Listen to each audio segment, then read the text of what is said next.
A very good morning, children. Children, this is your English class. So, I would request everyone to kindly take out your English grammar books and get ready for the session. Children, yesterday I taught you the chapter pronouns and its concept. So, today, children, we are going to revise the same topic, that is pronoun. So let's begin. What is pronoun? So a pronoun is a word that takes the place of a noun or nouns in a sentence. Children, pronoun क्या है? What is pronoun?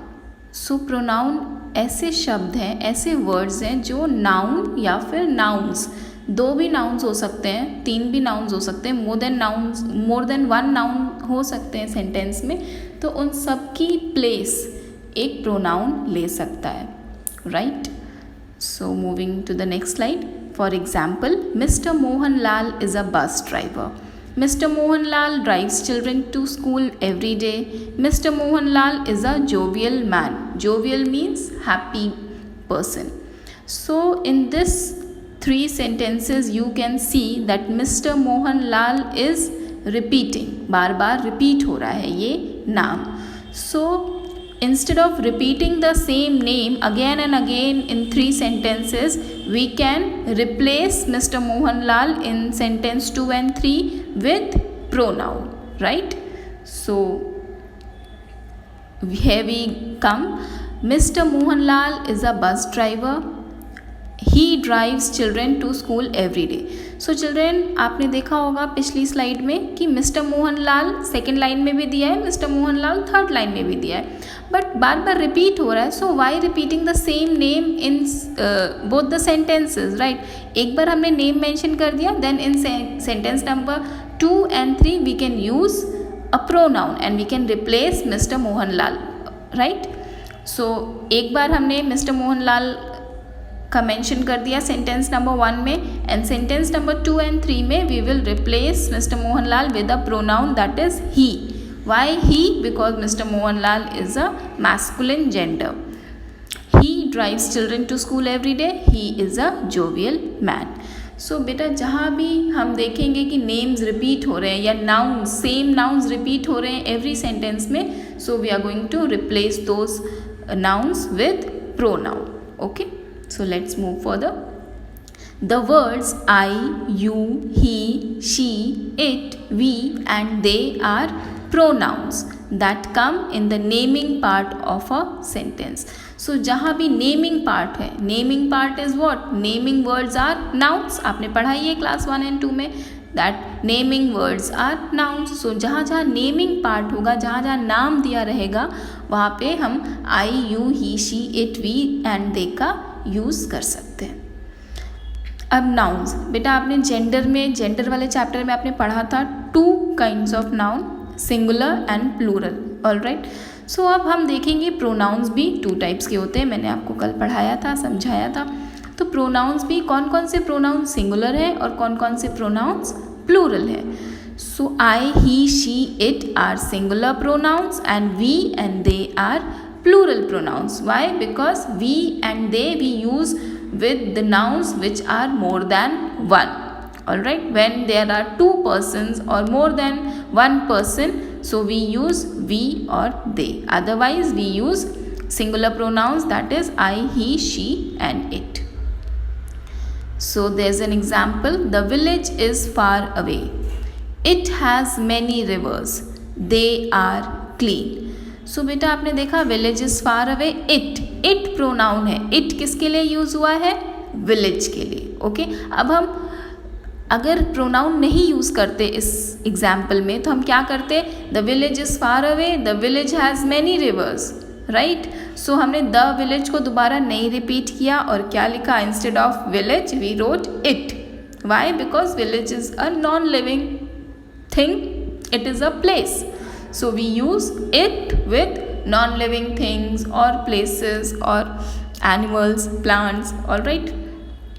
So the village is far away. It has many rivers. That means it is used for village. Village has many rivers, they are clean. So अब rivers के लिए हमने they use किया. Why? Rivers is plural noun. Okay. So हमने rivers के लिए use किया they are clean. That is rivers are clean. So it हमने pronoun use किया village के लिए so that village दोबारा second sentence में repeat ना हो. एंड थर्ड लाइन में दे यूज़ किया रिवर्स के लिए. Why? Because rivers already second sentence में आ चुका था. सो रिवर्स दोबारा रिपीट ना हो थर्ड सेंटेंस में, और हम रिवर्स के बारे में ही बात कर रहे हैं थर्ड सेंटेंस में. Okay, so we used pronoun instead of rivers. So moving to the next slide. The pronoun you is used for both singular and plural nouns. So I already taught you yesterday and gave you example of you. Okay, you is considered both plural and singular nouns. For example, मैं आपसे बोल सकूँ you haven't brought your notebook today. सो अगर मैं एक single person से बात कर रही हूँ, सिंगल स्टूडेंट से बात कर रही हूँ, तो भी यू यूज़ करूँगी, right. And if I am talking 2 students, I am talking about 3 students, तो भी हम you use करेंगे. Okay, so you is used for both singular and plural nouns.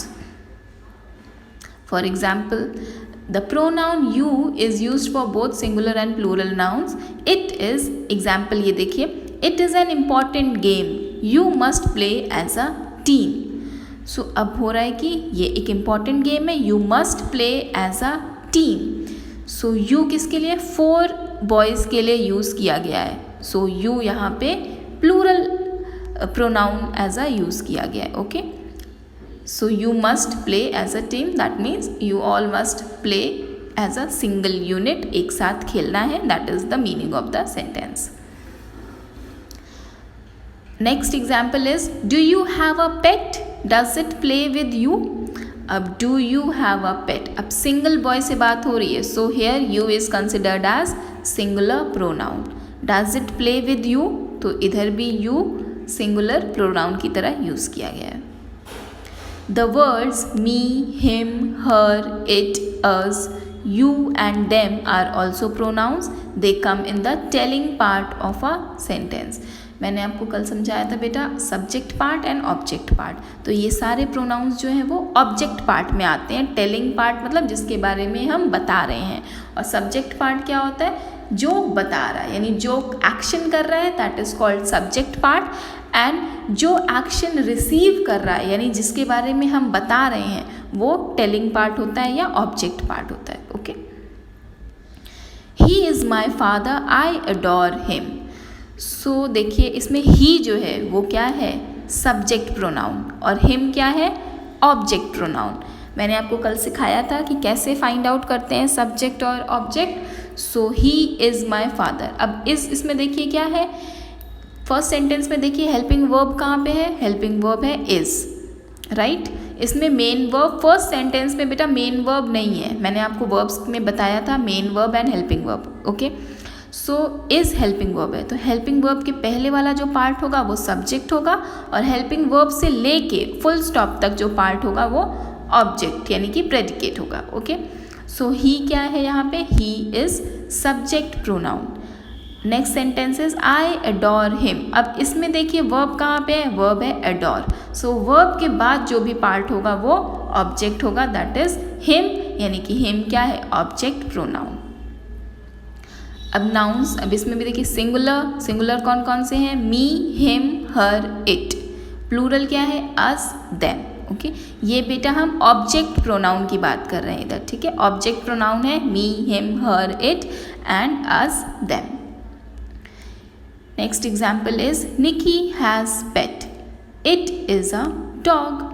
सो बेटा अब पेट के बारे में हम बता रहे हैं. सो निकी के पास एक पेट है, इट इज़ अ डॉग. सो हम सेकेंड सेंटेंस में दोबारा पेट नहीं यूज़ करते, तो पेट की जगह क्या यूज़ किया हमने? It. It is a pronoun. So हमने इट क्या यूज़ किया? एनिमल्स के लिए यूज़ करते हैं इट, और पेट की जगह इट लगा दिया.